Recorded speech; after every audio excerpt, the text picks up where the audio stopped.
today, the topic's going to be on diuretics and the use of diuretics in bodybuilding and fitness.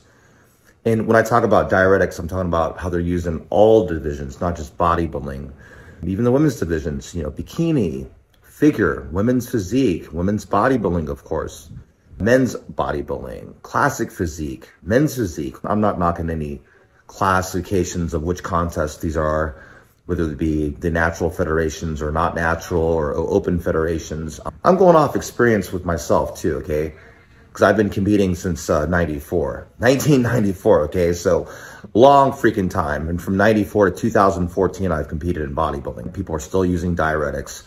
So this is why I want to kind of talk about it and discuss the importance of diuretics, knowing how to use it correctly, know what to do, what not to do, touch on what kind of diuretics are out there, which there's 3 different kinds of diuretics that I'm going to discuss. You got your loop diuretics, you got your potassium sparing diuretics or pure potassium sparing diuretics, and then you got your mild potassium sparing diuretics, which kind of do a couple different functions, okay?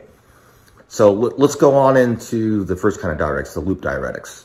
Your first kind of loop diuretic is Lasix, which is furosemide.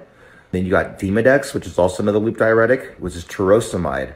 Both are used for extreme high cases of high blood pressure in patients.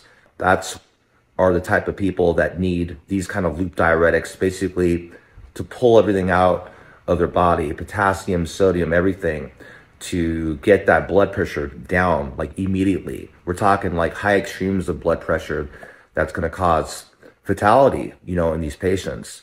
So they need something that's going to work within a few minutes. And these loop diuretics work within 20-30 minutes. That's how fast they work.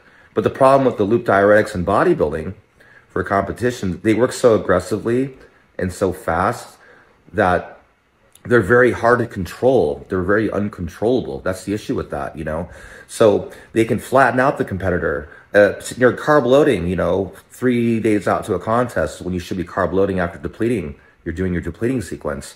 Well, you start the Lasix too soon, or the Demodex, whichever loop diuretic you end up using, which is poor choice in the matter, in my opinion. You're pulling out all those carbohydrates. You're pulling out water. You're pulling out potassium, sodium. So the body's going to start cramping a lot of times, 9 times out of 10. And if you start cramping, you're not going to know what to put back into the system. More sodium, more potassium. And an overabundance of potassium can cause fatality.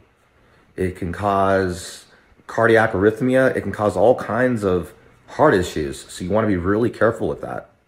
The second class of diuretics that I'm going to be mentioning here is aldactone, which is spirolactone. It's a pure potassium sparing diuretic. They prescribe aldactone for patients with edema and basically to help block aldosterone levels, which aldosterone is a mineral corticoid steroid hormone in the body produced by the zona glomerulosa adrenal cortex from the adrenal glands in the body. It regulates the sodium conservation basically in the kidneys. They also prescribe aldactone to patients to block androgenicity or androgenic side effects due to genetic predisposition or an onset of other issues.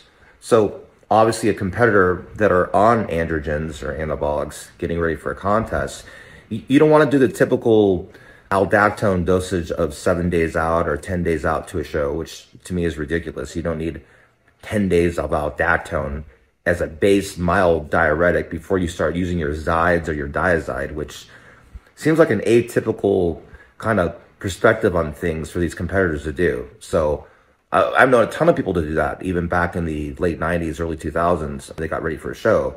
You got to do your aldactone, a week out, and then hammer your Diazide or your Demodex or your Lasix, 3-4 days out, which is fucking crazy. It's nuts. You don't need to do that, okay? You don't need aldactone, especially not that many days. Maybe 24 hours out, 36 hours, a little aldactone, and then figure out from there, but it's definitely not needed.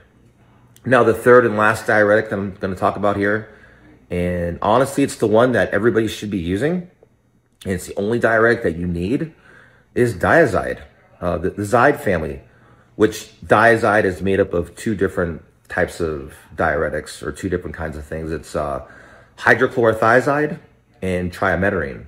Those are the two things that are in it. Now, the hydrochlorothiazide helps push some traces of potassium and sodium and water out of the body, okay? The trimeterine helps you hold on to important trace minerals of potassium in the body. So you're not getting rid of all your potassium.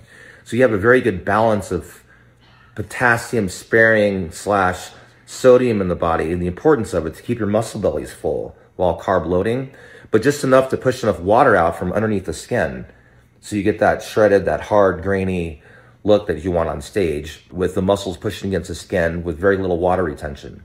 Because the problem with the loop diuretics, pulling way too much out, you get flat. The purely potassium sparing diuretics, like the aldactone, not pulling enough out, but pulling the wrong things out and blocking aldosterone levels, like I said, consequently with your regimen. You don't want to do that.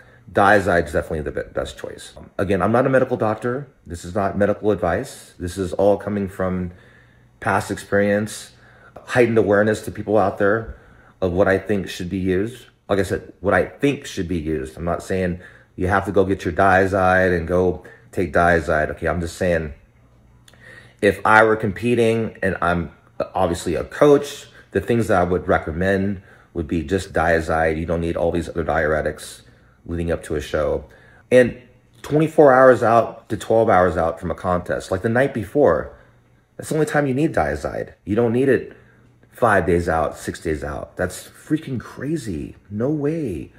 If you need that much Diazide a week out to a contest and take it every day, you must be like holding water like a buffalo, okay? Or you shouldn't be competing. You're holding body fat. You know, when they say, oh, such and such looked great, but I think he was just holding some water on stage.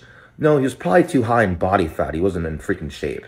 It's not water. It's probably fat, okay? So, long story short, be careful, be aware, watch what you're doing. Don't take too much diuretics. Again, like I said, I'm not a doctor. It's not medical advice. I want you guys all to learn something from this video. Leave comments in the comment section. Take care. Hope you have a great day, and thank you for watching.